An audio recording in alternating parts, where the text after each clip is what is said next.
Hello, everybody. Welcome to Xbox 2+1 episode 24. That's a lot of numbers. A lot of math involved with our podcast name for this show. But yeah, we're live. Me and Rand are back. We haven't done one of these for a hot minute now. It's been a struggle sometimes lining up everyone's time zones and schedules. Everyone's super busy, and we obviously do this at a strange time for America in the midweek when a lot of Americans are at work. Which is why this week our guest is not from America. In fact, our guest is from good old Britain, such as myself. So, introducing, first of all, Randall Thor 19, the man with the million RTX 4090s piling up in his basement. Yeah. You what there, Rand? How's it going, buddy? You good? It's going good. It's going good. Played to finish the Alan Wake 2 DLC last night, and can't wait to play the Call of Duty Black Ops 6 campaign later this week. But I am excited to talk to our guest about everything in the gaming industry, from Xbox to Ubisoft to Call of Duty, PlayStation, how he feels about Banjo. So, but yeah, and our guest this week is none other than the illustrious Tom Henderson of Insider-Gaming.com. Oh, hello, Tom Henderson. How are you, friend? Good afternoon. I'm doing well. How are you? I'm rocking and rolling. I only just got up. So my sleep cycle is absolutely insane right now. I got up at 6 p.m. I was just going to bed, and then there was breaking news about cancelling Qualcomm's chip license, and I thought, well, that's probably a big deal. I should probably write that. But consequently, I have no concept of time anymore. But it's so awesome to have you on, because I feel like we've been back and forth about getting you on for a while now, and you've been a big supporter of Xbox 2 podcast, which, you know, thank you very much. And on that note, Victor Benjamama, thanks for those gifts that you just dropped on the chat. Really appreciate that, man. But yeah, Tom Henderson, give us a bit of background on yourself, who you are, for those three people who don't know who you are, and how all this. I want to know how all this sort of got started for you, because I kind of feel like you came out of nowhere. Yeah. So I mean, I'm Tom Henderson of Insider Gaming, and I don't like to use the term journalist, but I guess that I am, because I do write about games. But I'm a journalist / leaker / rumor mongerer, or whatever you want to call me. I don't really care for titles that much, but yeah, I write about video games, and I've been doing it now for the past, I would say, a decade in different formats, but probably 3 or 4 years in editorial format. And if you'd like me to get into how I actually did get started, I can do that for you. Sure, man. Yeah, because you started Insider Gaming when it seemed like a lot of companies were pulling out of the online space. You know, saw a lot of layoffs and a lot of different websites and stuff like that. And then here you just from the ground up are like, I'm starting a website, and it seems to be doing pretty well.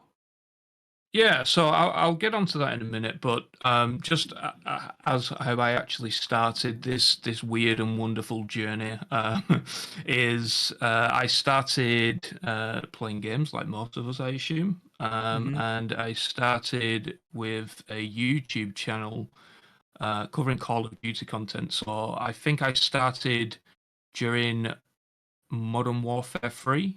So what was that, 2009? Oh, 3 2009? 3 would have been 11, I think. Yeah, well, yeah, around there. And yeah, I found playing Call of Duty, and especially back then, there was a lot more focus on community. I was going through quite a rough patch with real life, and Call of Duty was an escape with that, with playing that and doing YouTube and that kind of stuff. Doing clans in Modern Warfare 3 and just having a sense of community was a big help mentally. And from there we went on to Black Ops 2 from Modern Warfare 3, and then that's when I first started doing like leak coverage. So back then it was leaks such as I don't know, the next Call of Duty leaks via a monster can on Mountain Dew commercial, right? So I started covering that stuff, and Doritos, of course, we can't miss out Doritos. So I just started covering that, and from there, weirdly, someone at Activision said, "Hey, I really like your content and stuff," and got invited to DLC events back then, and stuff at the likes of EGX in London and all that kind of good stuff. And from there, I just built a relationship with some developers who would occasionally offhand a little bit of information.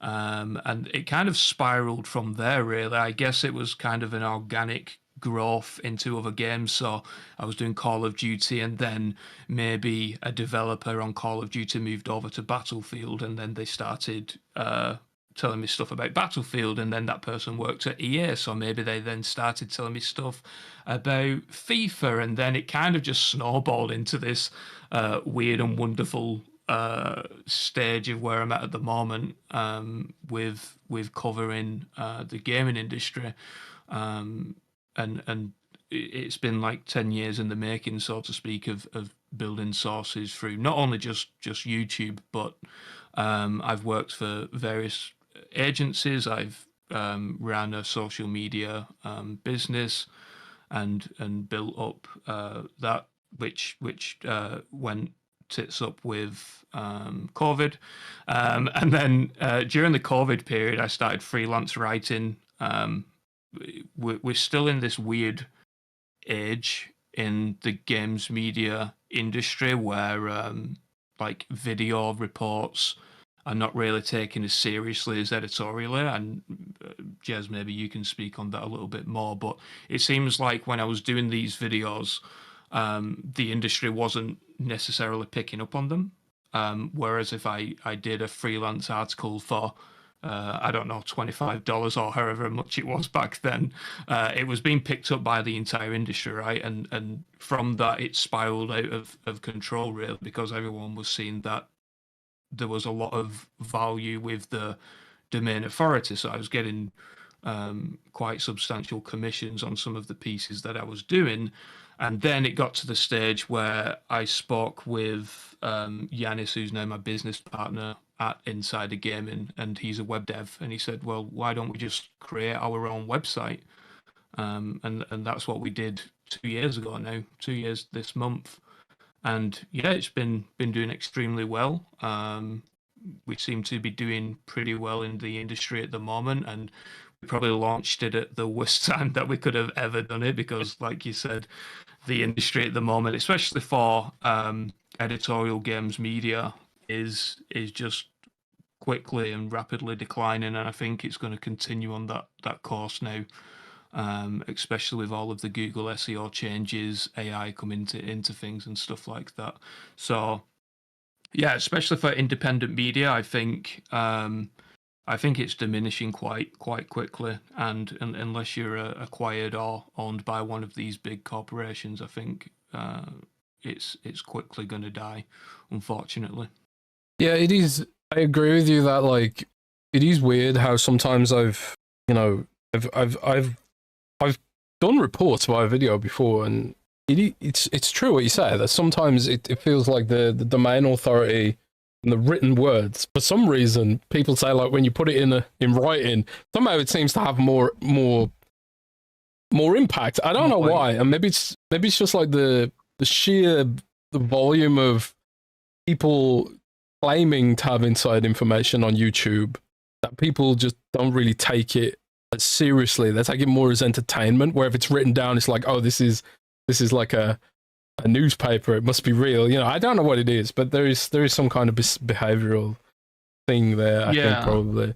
Yeah, I think it's more so that it's the traditional way, right? And we've all got stuck in this time of old where written media is taken as fact, whereas the new forms of media like videos and even podcasts, right? I mean, time and time again, we see people running with things that even yourself would offhandedly say, and it's taken as fact. And that's mainly one of the reasons why I've been put off doing a podcast of my own or appearing on as many as possible, because people seem to take that stuff as gospel. And I think that is mainly the latest issue with the community at the moment when it comes to leaks and rumors, and I don't necessarily know how to move forward with that. And it feels like even if I started taking those written reports now and I went back to YouTube, for example, that those reports probably wouldn't be taken as seriously as if I did do it in a written format. I think like with YouTube as well, like their algorithm skews heavily towards just raw entertainment, I think. Whereas like Google's news algorithm skews more towards news, maybe. I don't know. We could get into that, but I don't know if I don't know I don't know how interested people are in gaming SEO, but you did raise an interesting point about how one thing I've noticed since doing the podcast with Rand is sometimes people have an agenda, right? And they will often conflate an opinion with a hard report, right? Like just recently, like for last week for me, I had a conversation in DM with someone about the state of Xbox, and I was saying I said something like Microsoft's focus is probably on next gen now, and they're just letting this gen play out. And somehow that got spun into Xbox has cancelled the Xbox Series S and X, and Xbox is going to shut down producing Xbox Series S and X consoles. It's like, man, I can't even have a private conversation anymore. But it is what it is. There's a very serious lack of searching for the original source these days of information. And that's on everyone's fault, I guess. Like even some publications would probably run with that as well, because everyone in the written media realm at the moment is down bad. So we've got to get them views too, for sure. That's how it is at the moment. Speaking of written views, you had a pretty compelling scoop just a couple of days ago. I mean, it feels like every week you've got something compelling to say about what's going on right now. But you broke one of your big coverage areas in recent weeks or months has been Ubisoft. It seems like you've got a good inside track there, and Ubisoft honestly feels like a publisher in crisis right now. I don't know how else to describe it. I can't even remember the name of that battle royale. Was it Hypercharge or something like that? I can't remember. Hyperscape. Yeah, Hyperscape. Hyperscape. God, since then, it just feels like Ubisoft has been running around like a headless chicken, moving from service game to service game, not knowing what the hell to do, and they've still got some, some very successful pillars, like Rainbow Six Siege seems to be ticking over pretty well. For Honor still gets updated, even though I don't know how well that game does, but it seems to have a really passionate fan base behind it. So clearly they've got some success to keep them afloat at least. But for everything else, everything beyond Assassin's Creed Valhalla and Rainbow Six Siege, it feels a bit like they don't know what the hell they're doing. So talk us through what your most recent scoop was, and if you could give us some inside track on what's actually going on inside Ubisoft now, because it does seem like a parade of chaos. To put it colourfully. So there was a report that came out yesterday. Well, it actually wasn't a report. It was a video from, I believe is a reputable French journalist that which game was it? Prince of Persia, Prince of Persia: The Lost Crown. That team was being disbanded. I'm assuming that there was some lost in translation there, that it meant that the entire studio would be laid off and that kind of thing.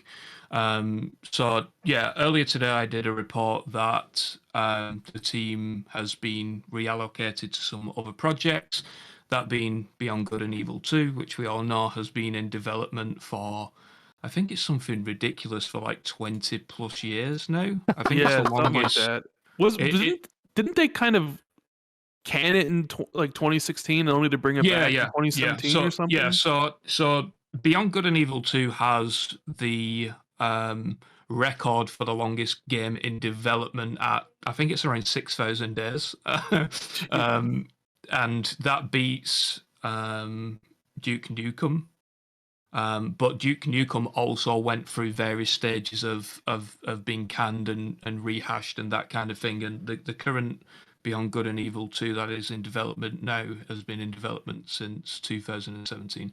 But anyway, yeah, so some stuff have been moved from The Lost Crown to Beyond Good and Evil 2. I believe it's about a dozen or so that have gone to Project Orva, which is the next mainline Ghost Recon game, and 12 or so have gone over to Ubisoft Milan to help with the next Rayman game. Now, just before we jumped on this call, it seems like Ubisoft has confirmed that they are exploring the Rayman universe once again, which is obviously very good to hear for those Rayman fans. But yeah, just overall with Ubisoft, they're in a very tricky position at the moment for a number of reasons. And like you said, I feel like this also did happen around the time with Hyperscape, which is that they just continuously want to chase the latest trends. So at one stage, I believe there was 6 or 7 battle royales in development. And then just a couple of years ago, there was 6 or 7 Escape from Tarkov-like extraction shooters in development. Jesus. And they just want to continuously chase the latest trend. And where they're getting stuck is that game development is not what it used to be. You can no longer turn a game over in 12 to 18 months. AAA development now, you're averaging probably 5 years or so. So when you're trying to chase a trend that's happening right now in, let's just say, the Battle Royale genre, you've got 5 years of that genre dying out, right? And then they get to the point where either they have to release it, in which it flops, or they just decide to internally cancel it, which then sets up the next game for failure because that next game now has to make up a $50 to $100 million deficit in game development because of that previous game. So that's kind of the situation that they are in now. Interestingly enough, they do actually have quite a strong pipeline of games coming out.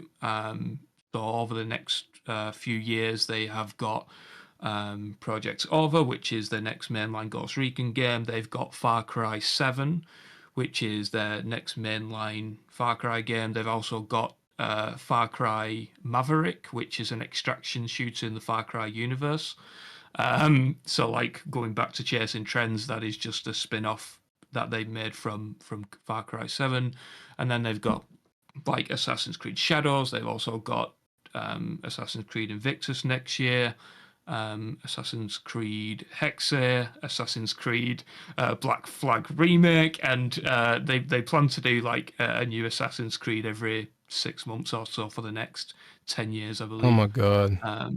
So yeah, that's where they're currently at, but they have these big projects like Skull and Bones that released last year, I believe, or earlier this year, whenever it was, and then they've got stuff like Beyond Good and Evil 2 that has been built up now for 7 years in development, and there's no sign that it's going to release anytime soon. You're probably talking another 2 or 3 years with that game, and by that point, is that game going to really make up $400-500 million in revenue, right?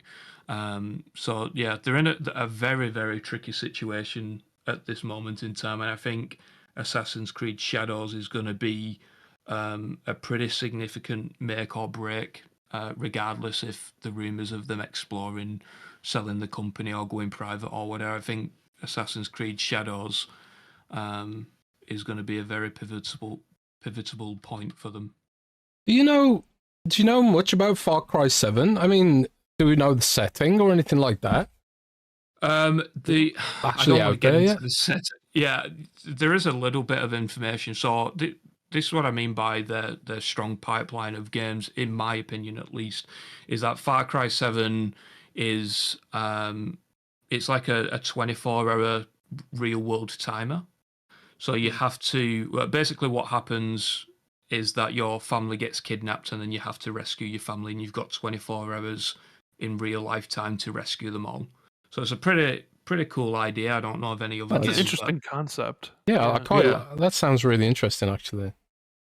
Yeah, so it's a very, in my opinion, it's a cool idea, and I can't think of any games off the top of my head that have done anything like that. But the caveat to that is they've also got Far Cry Maverick, which is an extraction shooter in the Far Cry universe.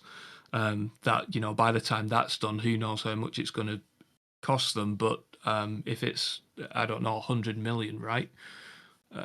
That's another 2 million units that Far Cry 7 is going to have to sell to make up for that, because I don't think that Maverick is necessarily going to do well.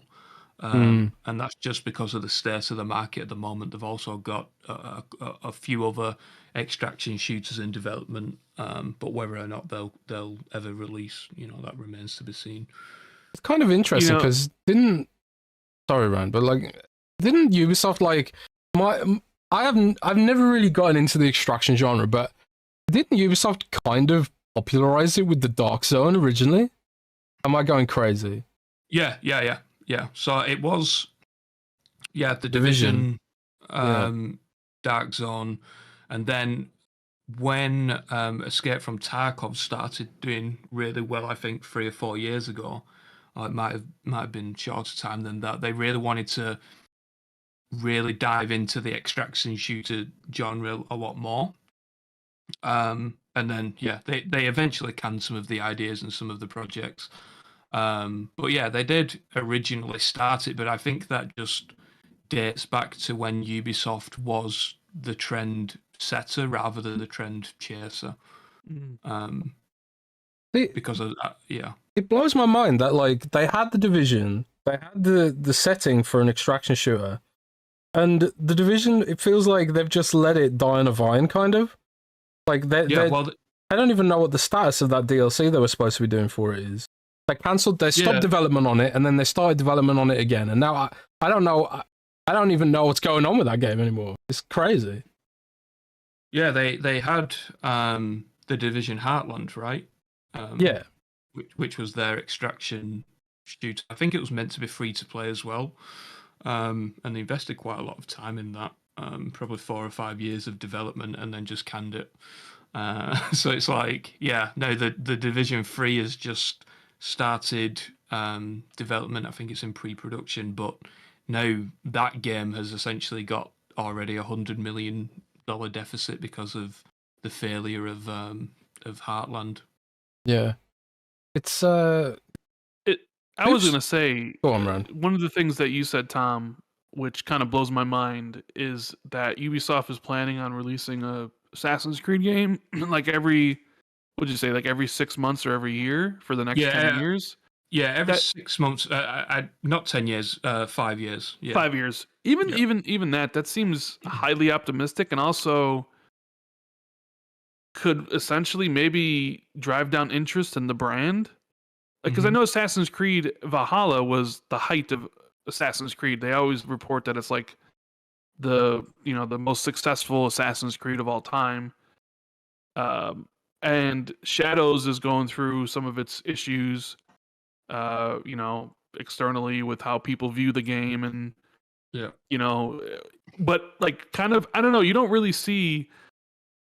I don't think anybody out there anymore since the 360 era has been putting out a game and a franchise every single year for 5 years. I wonder if they would be concerned about turning people off of the franchise by releasing so many Assassin's Creed games. Yeah, I think they're trying to capitalize on the IP as much as possible. And when I say 10 games over the next 5 years, it isn't all the same type of games. They're not all RPGs. Okay. So February, I believe the new target date is for Shadows. That is their mainline title, right?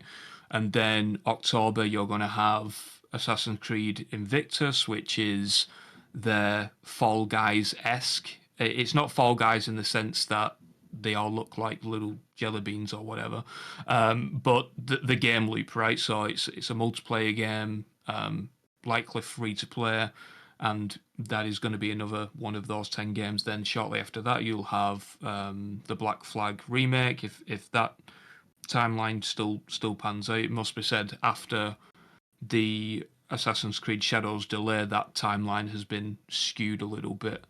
But but then, yeah, after that, then you've also got, I believe, Assassin's Creed Jade, which is the mobile game, is next year too. So, I mean, if everything pans out, we could be getting 4 Assassin's Creed games next year. But I think they're trying to take that Call of Duty approach where they saw the success of, well, Call of Duty every year is $1 billion easy, right? And then you've got Warzone, which is its own free-to-play thing, and that's done it extremely well. And then I think since Warzone, they've also done Call of Duty Warzone Mobile and Call of Duty Mobile. So like that would have been 4 games within 2 years too. So I think they're trying to take that approach. But yeah, they're in a very tricky spot at the moment. Yeah. Yeah. Is What about- X-Defiant dead? Joaquin Branch asked. Yeah. X-Defiant isn't dead. It's just not meeting the expectations of what. I mean, this is one of the issues with Ubisoft, is that they always anticipate really high expectations. The executives always expect the games to do not only extremely well, but sustain that momentum. So I think X-Defiant did, I believe it was 11 million unique players within 2 or 3 weeks or something like that, and then it just dropped off. It just completely died. I think at the moment, For Honor's got more concurrent players. Oh my god. Across all the platforms. Yeah, I mean, to be clear though, the For Honor community is extremely dedicated and sustained, and they've been doing an incredible job with that game.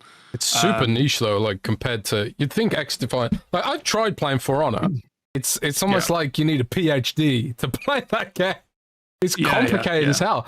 And so X-Defiant being a Call of Duty, like, which the whole idea there is pick up and play. Like anyone can pick up and play Call of Duty or X-Defiant if they're even vaguely familiar with that kind of shooter. But for Honor to be doing better, that's kind of I'd say that's a striking indictment of the game's future, probably. Yeah, I mean the good thing, I mean the silver lining with X-Defiant is that they're hoping that during the spring, I believe it'll be, they'll be able to get players back from Call of Duty, because they don't really have a chance with getting players back when Black Ops 6 releases this week, right? So I think what they're probably going to do is when spring comes around is they'll probably pump in quite a bit of money in marketing and hope to revive the play base. And by that point with X-Defiant, I'm not sure if you play it at all or have dived into it, but the thing with X-Defiant is that it released in a state that I wouldn't say was good for player engagement. There wasn't really any progression apart from your standard ranking and your standard weapon ranking. Bad first impressions. So if you play something like Call of Duty, as soon as you load it up, you're going to be able to rank up your weapons. You're going to be able to grind for camos and that kind of thing. And I think that's what really makes a shooter engaging. And X-Defiant just didn't have that. And credit where credit is due. I think X-Defiant is an incredibly fun game. It's just that it's just not memorable or enjoyable in terms of being able to grind for something, which is what you need, right? Yeah, I completely agree with that. I got one more question on the Ubisoft front, unless Rand wants to chime in. What are they doing with the Division, like, right now? Do you have any insight there? Like, this is I really enjoyed the Division as a universe and a franchise. It's one of the only Ubisoft service games that I personally enjoyed, and I just feel like they had something that was almost akin to Destiny in terms of hype and interest and all that stuff, and they just let it all go.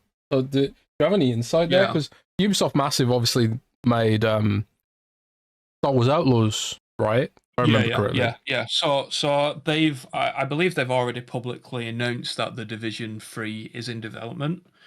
But we're talking 3 or 4 years until that's out. Right.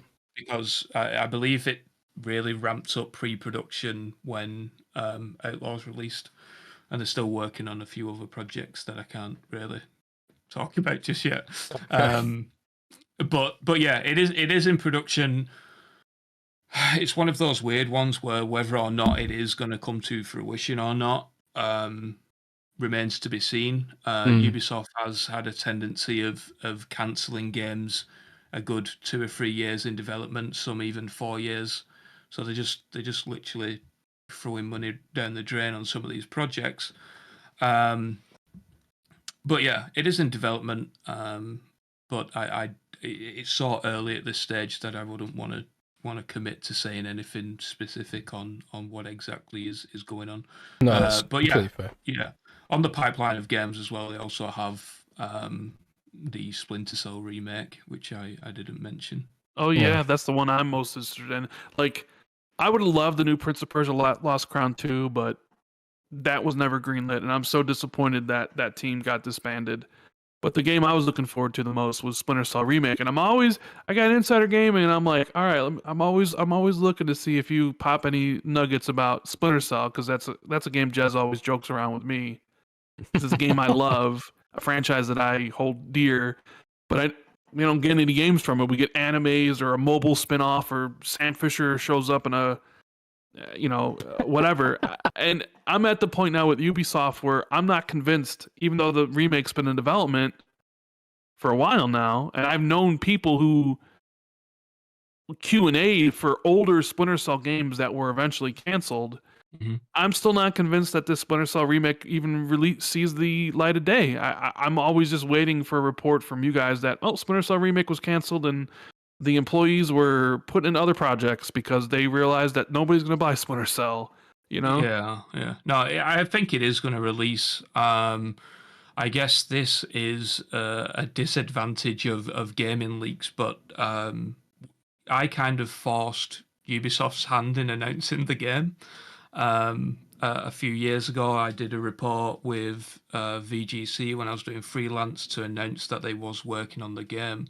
And from there, they was literally just starting up the production of it. So when we did that article, the game was still 4, maybe 5 years away from release. And just like they've done today with Rayman, we kind of forced their hand a little for them to announce it. And maybe that's set a lot of false expectations of, wow, the development of this game is just taking an extremely long time. But the reality is, when it was announced, is that it was very early in development. And I have seen quite a few things on the remake, and it looks incredibly good in my opinion, but that's just an opinion. But yeah, I think that we are going to see it, and I think they're targeting 26 with that one. Still 2 more years to go. Okay. Yeah. Wasn't there a rumor that they were even gonna remake or remaster Blacklist, the last Splinter Cell game? I remember hearing. Yeah, I've heard that rumor, but I haven't seen anything on it, so I wouldn't be able to comment on it. Which is unusual to hear. Well, not hear when with the amount of people I've got over at Ubisoft at the moment. And that's why a lot of leaks happen at Ubisoft, because they're just a really bad company to work for at the moment, and you've got to be careful with how you take that information from people. People can say things if they're disgruntled and stuff like that. But I guess that's a conversation if we ever want to dive into leakers and how to vet sources and all that kind of stuff. I know very well about that. Disgruntled employees trying to put hit piece together. Every now and then I get an anonymous email. That's happened for a while now, but for a little while I used to get anonymous email, and people were just sort of railing on various middle management, saying, "Oh, this person did this and this," trying to like air their grievances out like through your channels. I'm just like, you need to maybe speak to HR instead of me. Yeah, but it just goes to show that like in the corporate structure, there often is just so much pressure on everyone involved. And I kind of feel I feel this a lot more since I've entered into a corporate structure. And my corporation is one of the nice ones compared to some of the stuff out there. Like you offered like a wealth of information about Ubisoft, not just here, but like on your own channels as well. And it's sort of, it touches on a wider conversation about the AAA publishing industry in general. I mean, if we talk about chaos at Ubisoft, I mean, EA is also another company that I feel like has flown under the radar a little bit more with regards to chaos, because they do have the cash cow of FIFA Ultimate Team to keep them afloat in perpetuity, and they seem to have had they've had more successes when it comes to service games. I think with Apex Legends being still pretty popular, and and stuff like that. But I think when I became aware of you and your reporting was your reporting on Battlefield, because I'm a big Battlefield guy, and I feel like the series and the franchise has dropped off there a little bit. I don't know if you've got any insights, or even if not insights, like opinions about what's going on with Battlefield, Battlefront, maybe, and DICE in general. Because we know that Vince Zampella, who was running Respawn Entertainment, he's now overseeing, I believe, DICE and Battlefield as well. What are your thoughts on Battlefield and maybe EA in general, and compare and contrast with what's going on at Ubisoft? Yeah, so I think it wasn't long ago actually when EA did announce quite a few details on the next Battlefield, and they pretty much said everything that the community wants to hear, right? I mean, we covered that Battlefield game like 2 years ago when it was in pre-production, but essentially the next Battlefield is going very back to its roots approach. It's going to be 64 players. It's going to have loads of destruction. The class system returns in all of the buzzwords that you can imagine. It was an investor's call to the community is how I would view it. Just basically saying everything that everyone wants to hear that have been in the Battlefield community since the beginning, right? Because 2042 was a huge miss for them. Like an extraordinary miss, but Battlefield 5 was a pretty big miss as well. And they've now built up this just distaste with the community, and despite them announcing all of those details, like it is going to return back to its roots, probably for the first time that I've ever actually seen, the community wasn't as hyped. They were actually revolting against it, saying we're not going to pre-order, we're not going to do any of that. And yeah, I think it was a big turning point, to be honest, for the next Battlefield game. They are aiming for holiday of next year.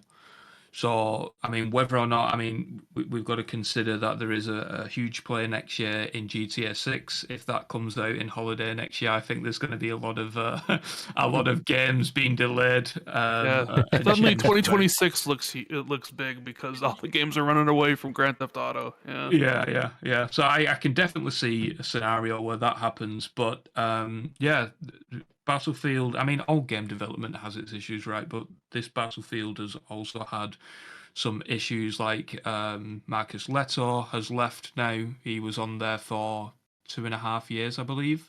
Yeah. Not entirely sure where he's ended up, but he was doing the narrative of the game, and there's just been some issues. I think they are going down the Call of Duty premium title / free-to-play battle royale route.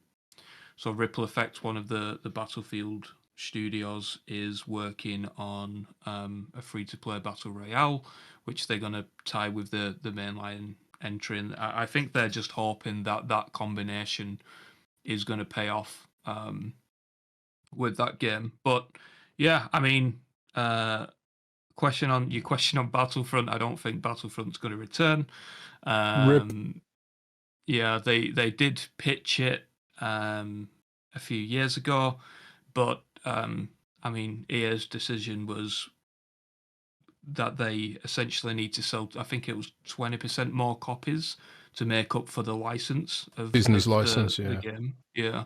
So from their point of view, it just didn't make financial sense. Like when you're talking Battlefield, Battlefront numbers, 20% is 2-3 million copies. So it doesn't seem like they're gonna go for that license. Maybe after the next next Battlefield. If that doesn't do well, maybe they will. But they're pretty all in on Battlefield at the moment. Yeah, I mean, Yeah. the Epic Games there's also that whole Epic Games deal with Disney as well, and yeah, I think EA said something about an investor call where they were talking about pulling away from using the Star Wars license in general potentially because of that. Yeah, but yeah. it's, Respawn, yeah. Respawn cancelled a Mandalorian game. Oh Last yeah, year, I think, or earlier this year. But yeah, there was pretty far in development on the Mandalorian game. There was a vertical slice and quite a few levels and stuff done. But I think EA at the moment just want to get the next Jedi game out of the way and then just see where they're at. You know, it's funny you talk about the Mandalorian game because I could have sworn there were some Xbox fans that were hoping Coalition was working on a man. I don't remember if you remember those rumors or not. yeah. Like Xbox was working on the Mandalorian game, whether it was the Coalition or whether it was ZeniMax Online. I never believed those. But like about Respawn in general, you mentioned that okay, the Jedi games, the next one's the last one, and they have like multiple teams. And I'm surprised Jez didn't ask this. But is there ever a chance we're going to see Titanfall 3 or We a need new it. We need Titanfall it. game come at Yeah. some point? I mean, yeah. To be honest, I wouldn't want to comment that they are developing one, but they've looked at that possibility over the past few years, right? I mean, time and time again, rumors seem to surface probably every year that Titanfall 3 is in development. They've definitely looked at it. I think that it's a no-brainer to do it, especially with the tie-in with Apex Legends. Like Apex Legends is now seemingly starting to dwindle a little bit. Mm-hmm, So I think that'll be a good idea to release Titanfall and do like some major crossover events. And I think that's the direction that a lot of these companies want to do. Is tie a premium release to their big free-to-play titles, just like Call of Duty's done, just like they're planning to do with Battlefield.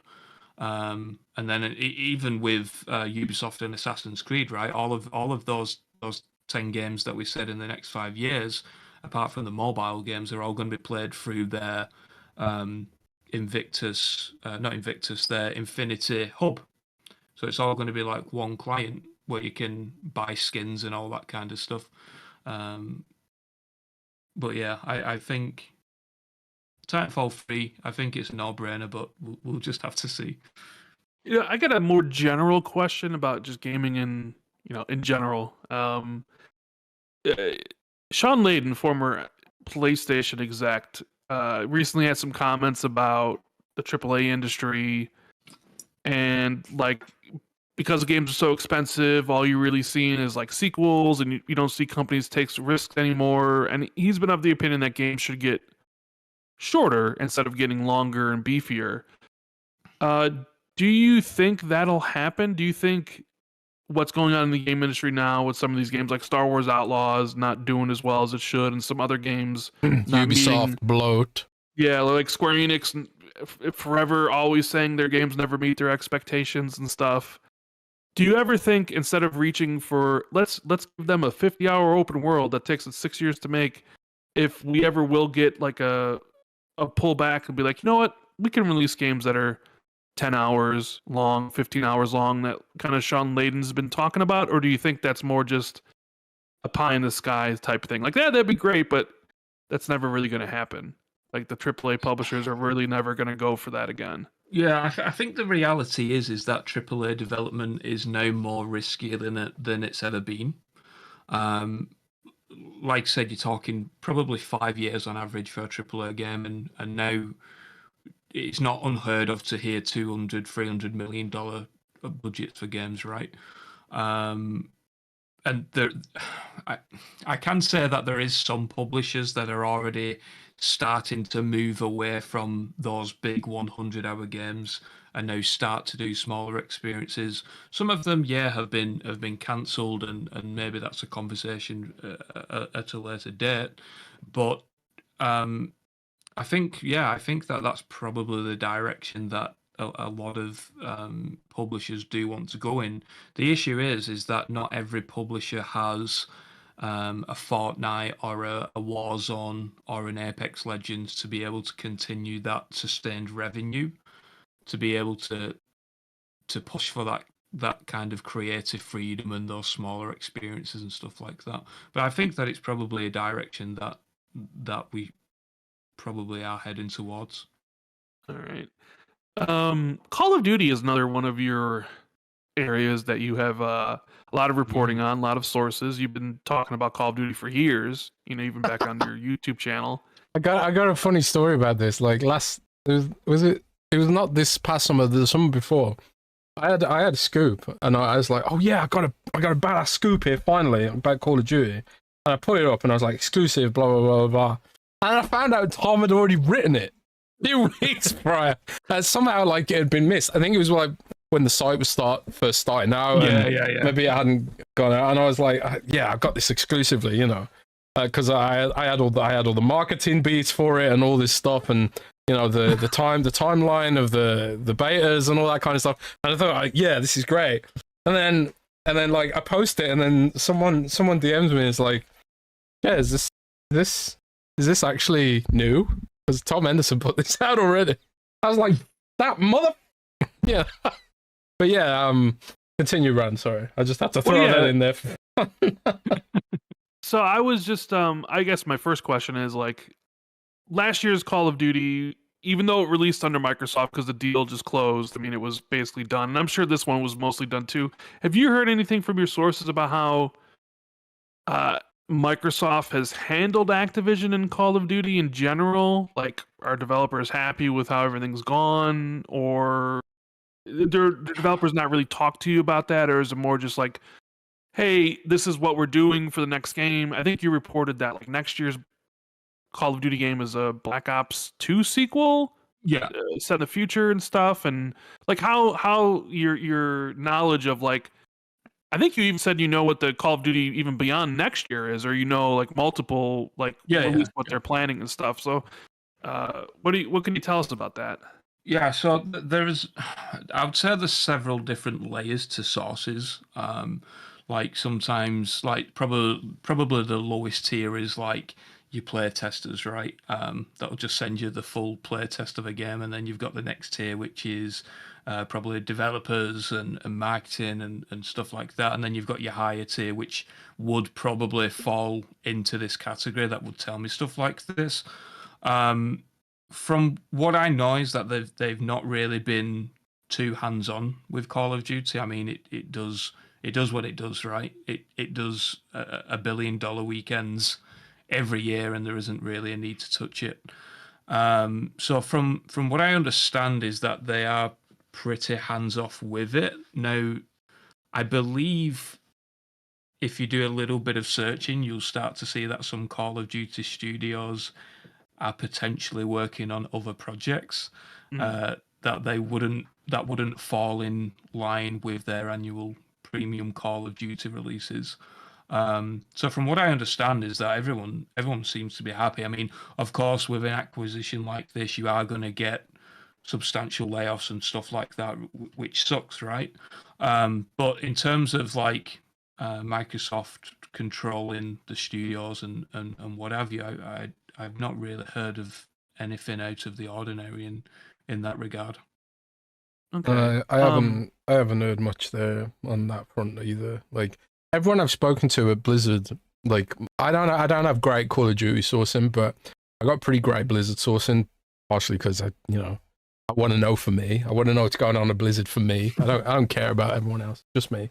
But everyone at Blizzard says like it feels like and I would assume this is similar for the Call of Duty studios, but they feel like the pressure has been lifted to some degree since Otik's departure, and I do wonder if that's going to bode well for the quality bar, because like Rand, you were saying earlier that you didn't like last year's Call of Duty campaign. Were we live then, or was that before? That was pre-show, right?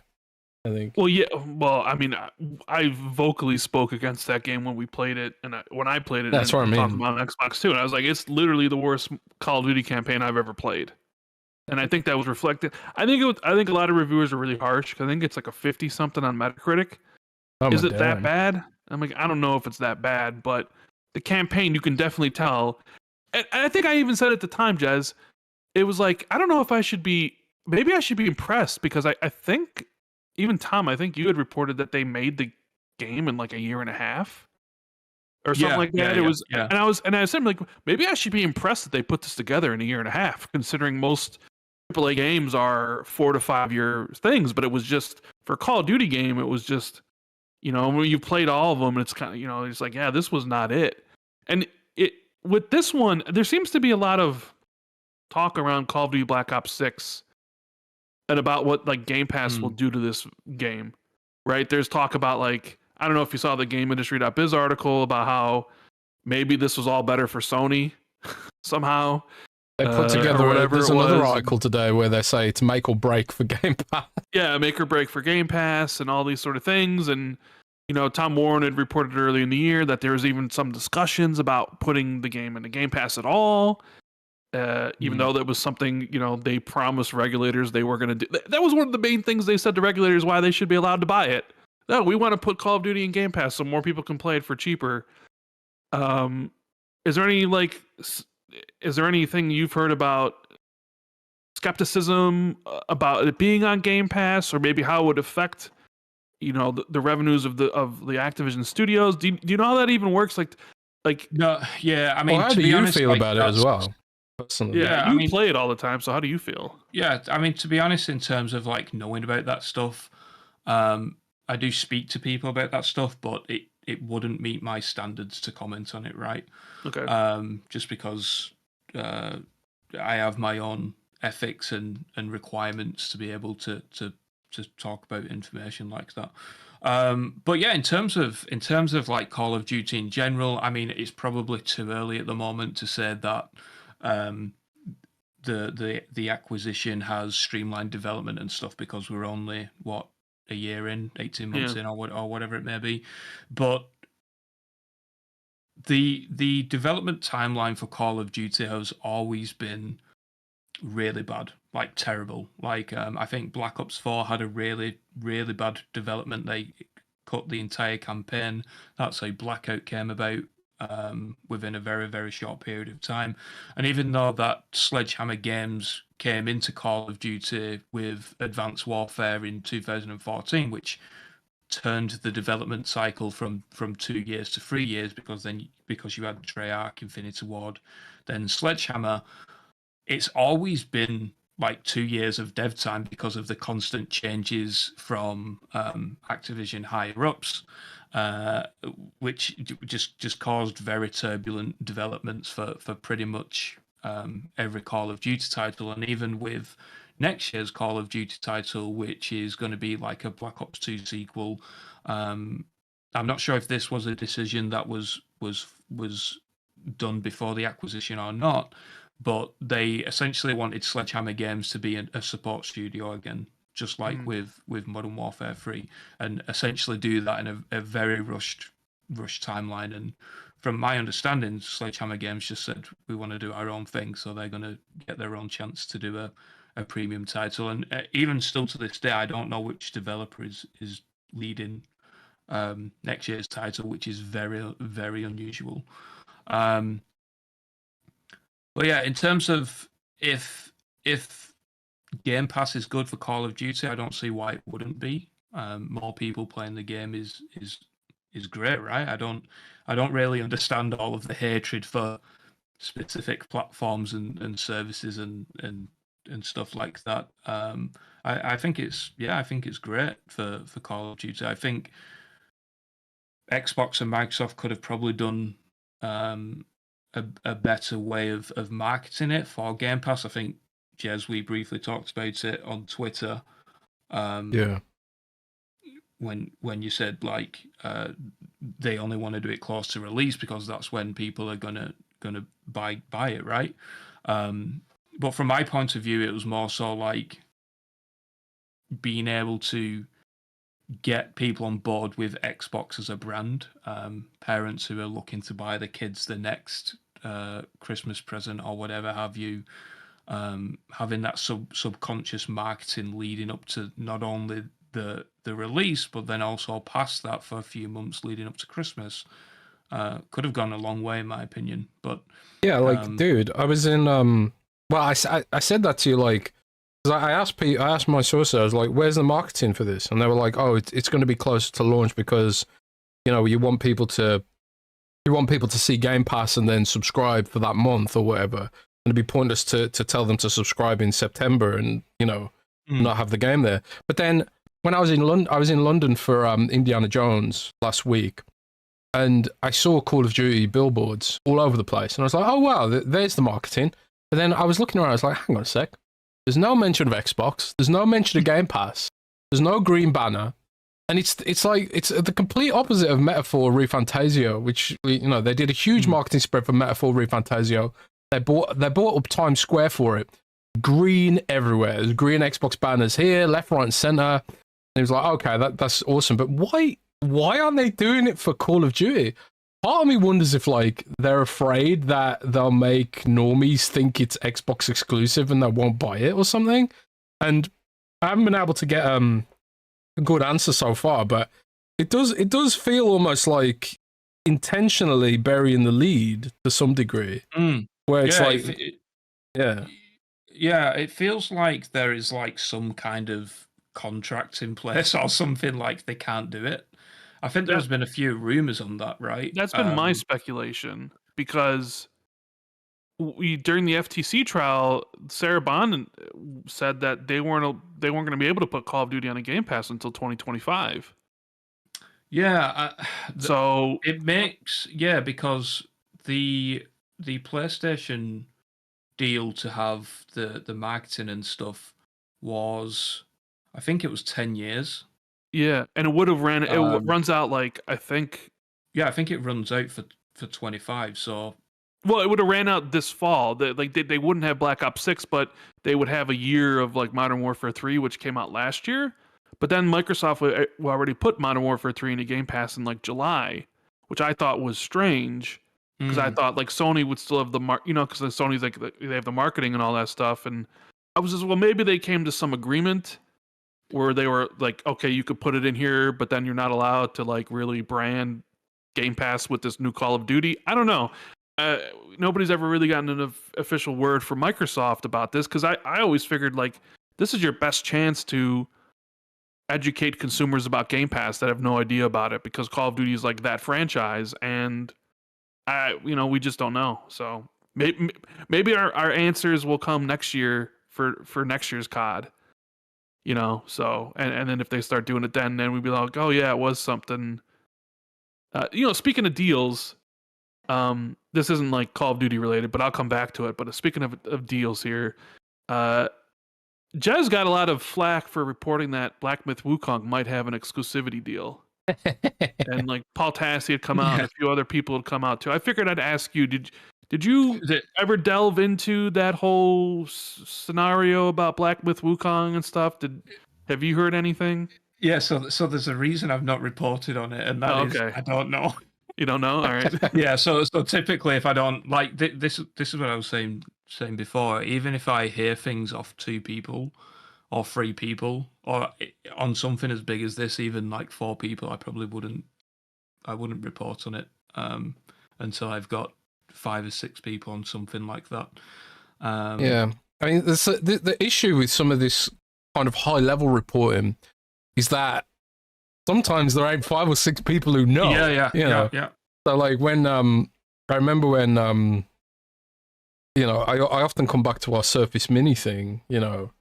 I think we published a report on that being cancelled on the basis of, like, a couple of sources, and that's when it's like you're nervous, right? Because it's like, oh god, this could go bad, and sometimes you have to take a little gamble. But the whole Black Myth Wukong situation is frustrating, because I was literally having a conversation with a friend of mine in DM on Twitter earlier, and he was like, well, like, if they've got an exclusivity deal, why don't they come out and say it? And I'm kind of like, well, why don't they come out and deny it?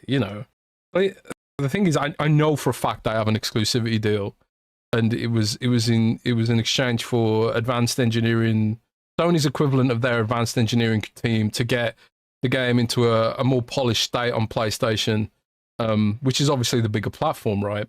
So like, and they were like, and Sony was like, well, if you want access to this support, then you've got to give us some exclusivity criteria, you know, and rather than ship the game in a unpolished state on PlayStation, you know, it's their debut game. They opted to take the delay on Xbox, and I don't think that's necessary. I don't know why people are making out like it's such a huge controversy that they would do that, because Well, I mean, even recently, wasn't there some reports that Sony tried to get Crimson Desert locked up exclusive for a bit? The Crimson Desert developers themselves said that, so it wasn't even a rumor. They actually said it outright. Sony tried to lock us down. So it's like these fanboys are kind of like, you know, they praise Sony for doing that with Crimson Dawn, but like if you try and suggest, you know, that Black Myth did anything other than skip Xbox arbitrarily, or it hurts their narrative that the Xbox Series S is quote unquote difficult to work with, and they get all salty about it. That's one of the issues with, like, I think when you are sharing platform specific leaks, and it's something I've certainly found, like when you leak stuff about a game, people aren't that bothered, but if it's platform specific, like my information over the summer that I'd heard that Street Fighter wasn't coming at Xbox, the Street Fighter Remaster collections weren't coming at Xbox because of an engine related issue, with regards to I can't remember the name of the engine now, but like the engine MT framework. MT framework. MT framework. Yeah, yeah. Like the MT framework was only backwards compatible or something, but they only wanted to publish it on next gen only or something like that. I can't remember exactly what it was, but it was like some sort of back end technical policy weird issue that Xbox had. It wasn't Capcom arbitrarily skipping, but the fanboys loved the idea of them arbitrarily skipping because it feeds that narrative of like developers don't even want to support Xbox anymore, even though the vast majority of AAA games still launch on Xbox. And that they all said it was fake, but because it was tied to Xbox, you got all these fanboys coming in and, you know, chatting shit and saying like, "Oh, this is bullshit. Jez is lying." Blah blah blah blah. And then Capcom themselves come out and said, "Yes, we've overcome the technical issues." They used the word technical, like I did, to actually bring those games to Xbox. So I don't know, Tom, have you ever encountered that when you're doing reports on things where people try and take what you've said and then spin it for platform wars or some kind of, you know, do you ever have YouTubers coming in or trying to do that stuff?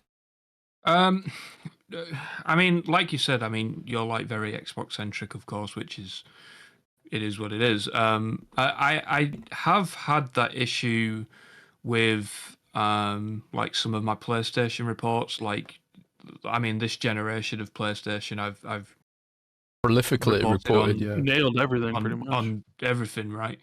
But yeah, I've never really faced the console war kind of side of things, but I have faced the issue where if you're reporting something, it's something that people don't want to hear, and then it's instantly fake. Like I recently did one. I think it was last week on Cloud Imperium Games, the developers of Star Citizen. I just talked about how bad the development of that game is and stuff like that. Now, granted, some of that stuff was already available, but me putting my name to it and elaborating on some things and stuff like that was just, it was something that community did not want to hear, and it was instantly fake. However, they ran with an aspect of the report that they're working on a fantasy game, right? So like they ignored all the negatives and then they run with one thing because it's coming from a reporter, and it's just weird. I saw the same thing with Assassin's Creed Shadows. There's a lot of negative online discourse around Shadows at the moment, and in the report of that game is delayed because of some certain issues, that didn't fit everyone's narrative, and instead they relied on the one piece of information in there that was Outlaws only did 1 million units in a month. So I have faced it a little bit, but probably not to the extent you have because of the way that like you're very Xbox centric. But yeah, I've definitely faced it, and it's very frustrating because you just see everyone's colors kind of come out right, and Biases and they hypocrisy and stuff. Like, I Yeah, mean, yeah. you mentioned like the whole Star Citizen thing. It's really interesting you mentioned that because that game is so strange and unique in the sense that it has this huge community of ongoing backers that have kind of almost got sucked into this sunk cost fallacy. They keep Yep. throwing money at this project on the basis of imagining that one day it'll come to fruition. I saw that they published a Squadron 42 trailer recently, and could not believe the fucking names they've got attached to this game. They got Henry Cavill, they've got Yeah. Gillian Anderson from X-Files, they've got Gary fucking Oldman, and I'm like, like you don't need this kind of like, you don't need to spend this kind of money to build what ultimately looks like a pretty mid landscape. It's like, they've spent millions on those people, and they've done that several because of the way that the development has worked out. Is that because it's taken so long, they've had to recapture the same actors time and time again, right? Because technology changes and they want to redo it or whatever. So yeah, they've wasted millions on that. I think the thing that I would say is that just because it's not what you want to hear, it doesn't mean that it's not true, right? Yeah. And I do notice that like the fanboys, like you said with Star Citizen, they'll use you as a source when it's negative news that they can use in their narratives, but they'll say you fake news when it's positive news that they can't use. I think that's modern social media, isn't it? I mean, as a reporter, I don't want Star Citizen to fail. People get the wrong impression that I spent 2 weeks, I think, on that report. I did about 2,000 emails back and forth between people. Took a trip to Manchester, did probably a couple of dozen phone calls. It's like I've not gone through all that effort to try and get the game cancelled. That's not what I'm doing.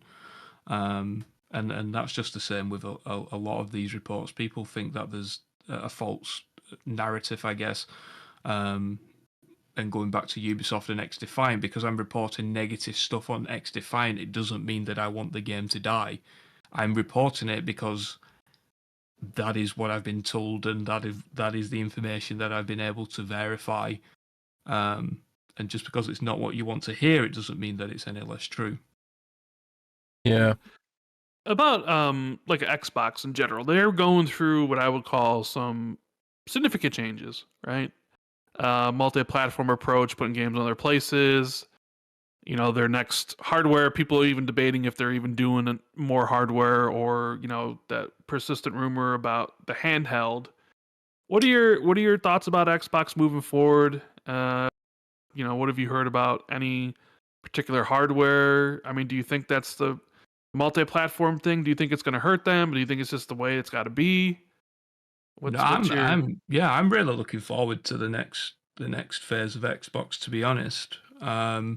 I don't really understand the argument that them going multi-platform is hurting the brand. I understand it from the point of view that yes, eventually it could stop them from selling hardware or whatever but I think that they're in a very unique position at the moment. I think the past 18 months have been a little bit dicey of not knowing the direction that they want to go in. Maybe they're still not entirely sure of where they want to go, but they're in a good position if they can do a next-gen console in 26 or whatever the current rumors are saying. To be clear, I don't know when the next Xbox is releasing, but if they can aim for like 26, and PlayStation is going to be what 27, 28, then they're in a good position, especially with the likes of Call of Duty and stuff, to really get ahead of the the curve with sales and stuff, and I think they're probably in a better position now than they've ever been in. Yeah, See, now that's an opinion you don't hear very often about. Yeah, that's the level head. That's because it's the level-headed opinion. Well, yeah, I mean, but I'm just saying, like, you don't really hear that opinion very often. It's usually Xbox is about to die. Xbox is about to stop doing hardware and just become a third-party publisher. Or, Xbox can't stop stepping on rakes, and like all the kind of. I know, like, social media can be negative focused, but you don't really see a lot of opinions be like, no, Xbox is set up best they've ever been. As long as they figure out what they need to do and deliver on quality games, then they're set up really well. yeah, I mean, unless there's any statistics or anything like that I've not heard of recently that suggests that they are doing bad, then I don't know what everyone's complaining about, to be honest. No, like on paper, they are doing fantastically well. If you just look at the raw revenue, but I heard that even though I think if you remove ABK, I think Xbox's overall was down 2%, but they beat the market projections and they took that down 2% as a win, from what I heard, because they were projected to be down even more in that department, and also the industry in general they beat the market expectation basically, from what I heard. And I do agree. I do tend to agree that when you've got the mobile stuff positioned, like Age of Empires Online was #1 on across every mobile game chart recently. I know a lot of people listening to this show don't necessarily care about mobile gaming, but the kind Like of me. yeah, like Rand and me, to be honest, I don't play many mobile games, but it's that kind of you want to have that kind of anchor into that very lucrative endpoint, because it's the money being generated from the mobile and Call of Duty microtransactions, or the Rare Ripley skin with the steel chair shot to the head execution. That's the kind of gives you the kind of margins that lets you do stuff that appeals to the core, and I think we're generally more expensive to cater for, I think. But I suppose just to wrap up, because we said we'd have you for about 90 minutes, and you're going on vacation, right? So that's was pretty Going cool. on vacation. Yeah, Tom's going on vacation. That's fun. It's gonna. Tom, I guess since you nailed everything about PlayStation, from all their hardware and stuff, PlayStation also seems to be going through some changes, a little bit. Like, they're embracing PC more. Yeah. What do you think we'll see from them in the future? Like, a lot of people talk about not having a roadmap from PlayStation's first party. That there's not, with Xbox, it kind of seems like we know a lot of what they're doing next year and even like 2026 and 2027, and they have all these studios. And PlayStation has a lot of studios too, but we don't really know what's going past 2025. Is there some change internally where they decided, you know what, we're not going to announce stuff too far in advance? We're going to embrace PC more? Because Jez is of the opinion that it's only a matter of time before PlayStation goes day and date on PC, whether it's 2 years or 3 years down the road. What are you hearing about PlayStation? Yeah, I think the multi-platform strategy for every console is the right way to go. Right? I don't really understand why people say a platform's dying because they're going on to another platform. It just doesn't, like that. It just, to me, that seems stupid. Like, they want to make money. A way to do that is putting it on another platform. Like, do you know what I mean? It's like, yeah, that stuff to me is just bizarre. But in terms of their games and their game output, it's a weird one, because I know that there is quite a few big games coming out in the next couple of years. But I think they have shifted the strategy to start announcing them sooner.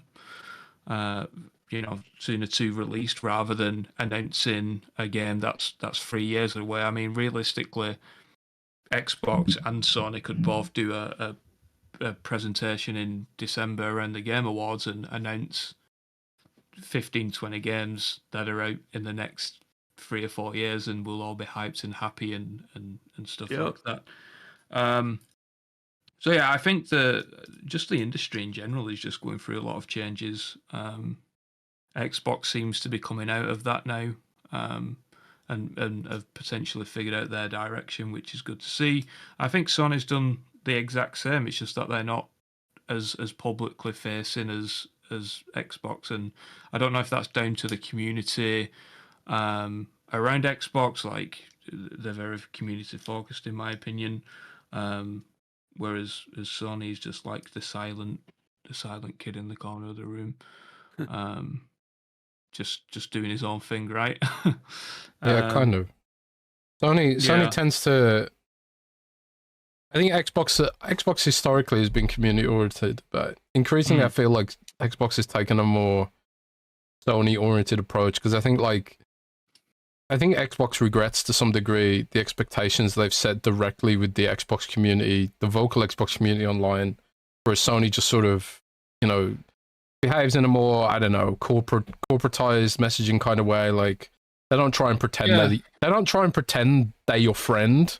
I think like Xbox did for a lot of years, and I think some of the backlash we saw to the multi-platform strategy is a result of Xbox acting like they were your friend for a long time, and it was a harsh reality there. To wrap up on the obviously you've done some spectacular hardware reporting on the PlayStation 5 Pro and stuff like that. And as we come to the end of the show here, I'm curious, do you have any hints, even the vaguest ones, that PlayStation might be working on some kind of gaming handheld? Because I think there was some hints there, but maybe you've got like even better. Yeah, hints. I think there's been some rumors out there. I'm trying to think how to word this. I will say that the Portal exceeded their expectations. And when I'm ready to report on anything else, you can see it inside of gaming. Well, there was a rumor, I forget who, but they said there was 2 SoC chips in development for the next generation PlayStations.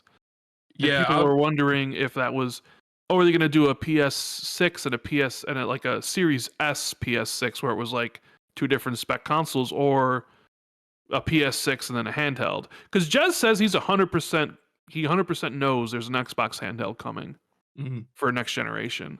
So it sounds like handheld's going to be like, it seems like everyone's going to be doing a handheld. I guess you can't let Steam get all the handheld customers, or Nintendo, I guess, get all the handheld customers, because we haven't even talked about Nintendo in this podcast. This just shows how much we just don't care about Nintendo. And they have new hardware they're probably going to announce here somewhat soon, I would imagine. Yeah. So on the handheld, I mean, we're seeing it with everyone, right? Everyone wants to get into that market. So yeah, I wouldn't be surprised if we hear about one in the coming years. I mean, to be honest, I don't know when, if, or what will be announced, but all I can say at the moment is that I wouldn't be surprised if they're at least considering it. See, that's kind of where I am with the Xbox handheld. It's like, it's so frustrating because I pretty much know that it's a thing, that they're making some kind of handheld. I don't have a code name, I don't have details, and it doesn't meet my standards either for like what would constitute a report that I put on Windows Central. But it's still something like I want to put out there, because I kind of want to pressure Microsoft.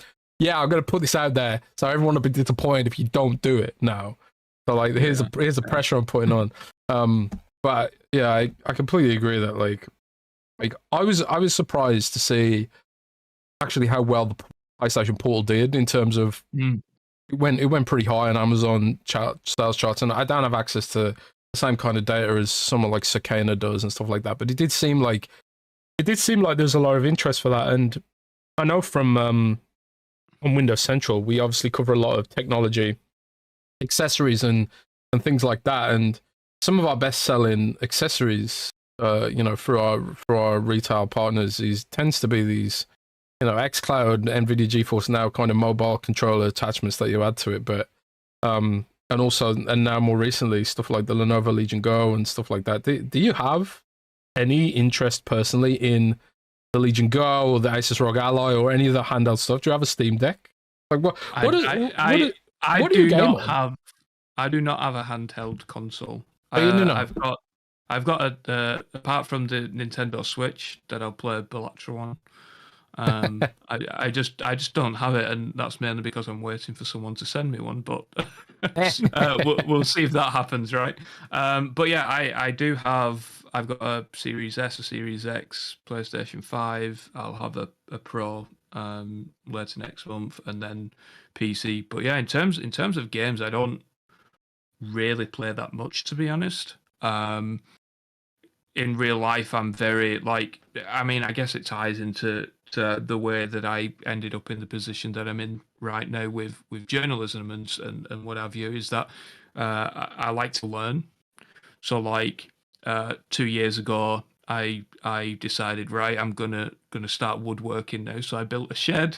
I bought all of the equipment for it, and then just 6 months later, I decided, right, I wanna learn how to ride a motorbike. So now the motorbike's in the shed, and then as of last month, I decided I want to breed fish. So it's just like it's just completely random stuff. But I just like to learn a lot. And right, like the games that I'm playing right now is like Balatro, where I could have one or two games as I'm chilling out at night. Maybe a game of Hell Let Loose. But yeah, I mean, it's hard being like the way that I am with my personality of liking to learn, and then also being a father and just writing about games. I mean, it takes a lot of time. Like going back to the Star Citizen report, that was 2-3 solid weeks of just chasing people up and ringing people and stuff like that. So I don't really have a lot of time to play a lot of games, to be honest. Yeah, I kind of feel that in my core. Like as I've gotten busier at work, like kind of ironically impacts the amount of free time you've got to game. But you know, some of the footage I got up here, like Mech Warrior. I played Mech Warrior 5 Clans just to have some footage for the show, and that was like the first game I've really played this week. And I played it for like 30 minutes just to record this footage. But go on, Rand. Yeah, because you've been playing Redacted. No, I was just gonna get Tom out on this question because we're at the end. I was gonna ask him if he heard anything about if Sony's happy with the PS5 Pro pre-order sales because they seem to be available everywhere. But me and you were always debating whether or not it was like, was it low demand or high supply, or was it just the way it went? Have you heard anything? I, I believe that their production for the PS5 Pro was more than that of the PS4 Pro. Even at the higher price point, that's yeah. But I mean, they've never really seen the PS5 Pro as a console that's going to do extremely well. It was for the almost super like enthusiasts, yeah, almost like a physical tech demo of what they can do, right, with the PS SR and stuff. Which is technology I'm assuming they'll move over to the next console as well. But I've not heard that they're necessarily upset or anything by that. No, I was just curious because it seems like it's this I thought it would be like, oh man, it's gonna be sold out, but no, I mean it's still I could still get one right now if I wanted one. But back to the Portal. I mean, the Portal was still being scalped like earlier this year. Which I didn't think the Portal would do well because it was like streaming. I was like, I don't know who wants this for $200 a streaming device, but I guess it proves that. Honestly, you underestimate, right, the amount of millennial parents that are out there whose kids have taken over the TV playing watching Paw Patrol or Peppa Pig or whatever. Because like I got so many friends who were kind of like our age, in their sort of mid 30s or early 30s even, or late 30s, early 40s, or in Rand's case, early 50s, late 50s. No, more early 40s. My thing was like, it's not even like the Steam Deck has done Nintendo numbers. Like the Steam Deck has sold, I don't even think it's crossed 10 million units yet. It's not like it's blown sales charts out of the water. It's just that everybody talks about it because everybody loves it. Well, that's the thing about hardware. Like, I don't think you necessarily have to sell shitloads, especially when you've got Steam attached to your platform, right? Well, sure, maybe Steam doesn't, but I mean, I guess that's how everything used to work. But I was going to ask Tom, because we kind of joked around about it earlier. Astrobot sales are kind of in, number 2 in the U.S. according to MPD or Sakana. Yeah. And Jez made a tweet that, hey, this is Microsoft's wake-up call to get a new Banjo game going. What do you think, Tom? Should Banjo come back? Are you a fan of Banjo? Are you a Banjo bro? Or I'm not a Banjo bro, unfortunately. not a Banjo I've never bro. played it. I've never played it. My man. But yeah, I think with all of the portfolio that Xbox now has, I think it would be great to have a Astro version of something.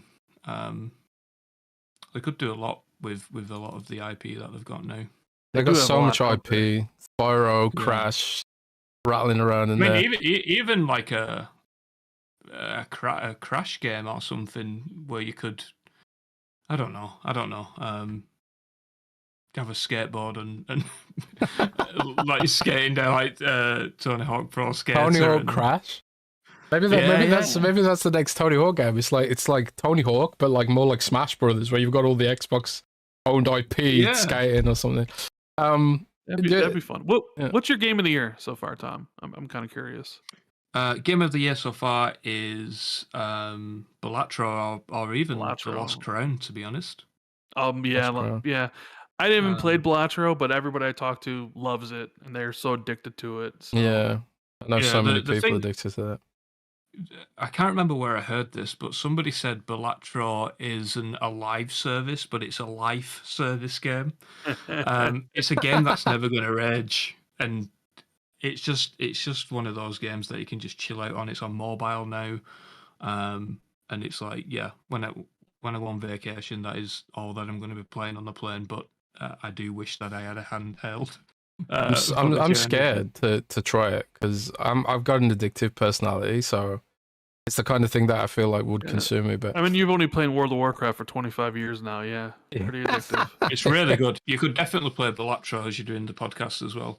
Just FYI. Yeah, I mean, he plays games the entire time. He literally playing World of Warcraft or Overwatch the entire time we do our podcast. I'm not playing any. I haven't played anything for this show, so you've had my undivided attention. But we've come up to 90-minute mark, so I'll just I think we'll wrap it up there. Maybe a couple of quick fire questions in the chat. This one's from XFlea. Tom, was the Halo Call of Duty collaboration actually real? I don't know what he's referring to there. Was that a thing? There was a report that there was supposed to be, and I think there was even images. Yeah, it was real. Yeah. Oh, it was canceled. It was just Master Chief within Call of Duty. They should absolutely do that. As a skin, yeah. I'm surprised they haven't I think the reporting was that the reason they canceled it was because they were shifting it to Black Ops 6, wasn't it?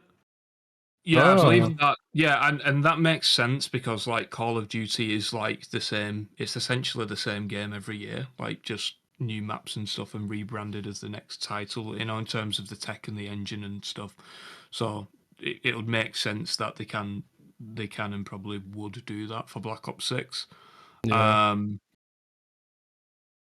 I mean, I'm not sure why they would. Maybe the drop off for COD at this point is too much, and they want to do that maybe at the start of Black Ops 6 or Verdansk, which is Warzone's original map that returns in spring. So maybe they'll do it then.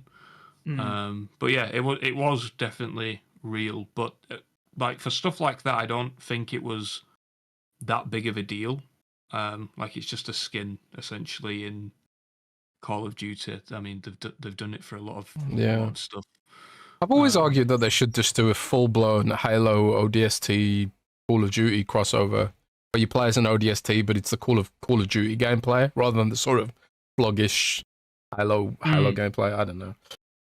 Yeah, there's a lot they can do, and I think Fortnite has like opened up a lot of creative ideas, and I'm surprised that a lot of people have not done that. Like, it would be cool to have like the Warzone drop plane as the Halo ship and stuff like that. There's a lot of stuff they could do if they wanted to, but I think some studio heads are really protective of the IP, and they're like, "Oh, we don't want to do that," but it's like, do it. It's fun. Like Fortnite does it because it's fun, you know.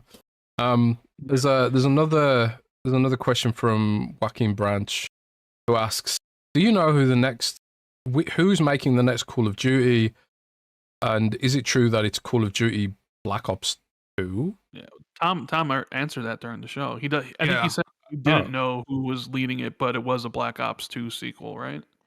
Yeah, Oh, yeah. So okay. it's a Black Ops 2 sequel, set around 2030 to 2035, I believe. And I do not know who the developer is at the moment, which is very unusual because usually developers are assigned like 3 years prior to its release.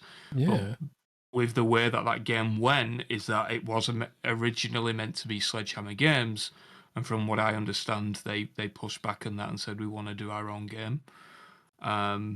So it's a little bit weird. Maybe it's going to be a collaborative effort between many different studios. I mean, Call of Duty always is, but in terms of a lead developer, I don't really know who it is. It's more likely going to be Treyarch, just because they're doing Black Ops 6. And a lot of the maps and stuff are from the original Black Ops 2. But yeah, I don't 100% know yet, unfortunately. That's fair. Should Xbox invest in another Call of Duty studio then, you think? Like another full ground, just like Infinity Ward, or just get No, four studios instead of I three? think it's. I think that someone like High Moon Studios could probably be a fourth developer.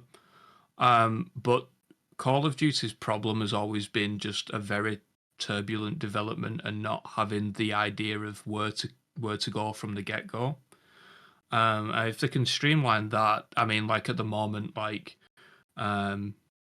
Infinity Ward is doing the next Modern Warfare game, and I mean that's pretty much a given, right? So they already have that nailed down. Sledgehammer Games is now working on their next game for 2027, but typically what will happen is this time next year there'll be some other issues with Sledgehammer Games and that project, and things will get spun around and cut and stuff like that, and then it restarts development essentially.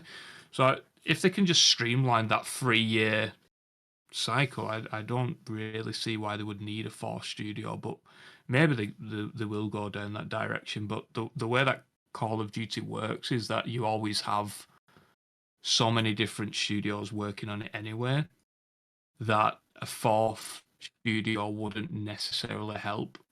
Fair enough. I see. I'm gonna make What this. about? Sorry, go on. Well, we got a question here from ARW, and I'm kind of curious about this because we talk about it all the time on Xbox too. Yeah, I was gonna make that the final question, but What's with Xbox and the old Call of Duties? They haven't put them on Game Pass yet. Is there anything you've heard about it? Like maybe technical reasons, or maybe they wanted to do something else? I think the issue is that Call of Duty's in this weird space at the moment where they're just rehashing all of that content anyway. So next year's mainline game is a Black Ops 2 sequel, right? And the majority of the multiplayer maps are going to be Black Ops 2. So why would they release Black Ops 2 in Game Pass or whatever when they could just make a full premium game out of it? Interesting. So yeah, I would really like to see the original Modern Warfare 3, Modern Warfare 2, Black Ops 2 and stuff put on there, but I think just the way that they are at the moment is that they're just reusing so much of that content that it doesn't really make sense, just from a pure financial point. Yeah, that very well could be the case. Yeah. Well, Jez? Yeah, so I think we're going to call time on the show and let Tom go and pack for his lovely vacation. But yeah, thanks so much, Tom, for hanging out with us. We've been talking about doing something like this for a while, and really appreciate you taking the time. Obviously, Tom's socials are linked in the description, but for those who are listening on audio, can you let people know where they can find you on the interwebs? Yeah, you can find me at insidergaming.com. Well, insider-gaming.com. And on Twitter, just search Tom Henderson and look for the red snowmobile. I can't be bothered saying all of the. It's an iconic underscores of picture. my name. It's iconic. Everybody knows. Yeah. When a publisher sees the red snowmobile, they know something bad's coming. So. Oh no. Oh man, but yeah. Again, thank you so much, and thanks to everyone on Patreon who supported this episode. If you guys, are listening to this later, you can subscribe on Patreon or buy a one-off show on patreon.com/XB2. You don't have to subscribe. You can actually just buy a one-off show now if you like that guest in particular. And, thanks and shout out to everyone who supports us on Patreon. We really, really appreciate it. And I think that's going to be it. That's going to be the show. We'll be back, on Friday. Yeah, Yep. back on Friday as usual. And we're out of here. Thanks, everybody.